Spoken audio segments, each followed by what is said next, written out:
फारुखाबाद के इलाका थाना सिटी खानका डोगरा के इलाका में क्रिकेट मैच की जीत ने खेल के मैदान में दोस्त ने अपने दोस्त की जान ले ली।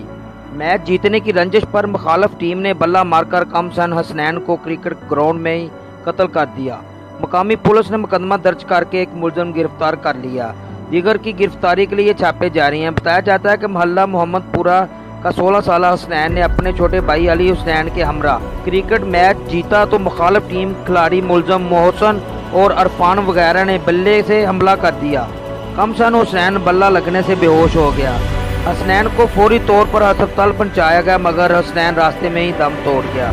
पुलिस ने लाश कब्जे में लेकर हसनैन के छोटे भाई की निशानदेही पर एक मुलजम गिरफ्तार कर लिया गया और दूसरों की तलाश जारी है। बच्चे की लाश घर पहुंचने पर वालिदैन पर गशी के दौरे। मकतूल 9वीं क्लास का तालिब इल्म था और ऐसे वाक़या से इलाके भर में शोक की फज़ा तारी हो गई। कैमरा टीम के साथ राना मोहम्मद अदरीस, तहकीक न्यूज़, फारुखाबाद।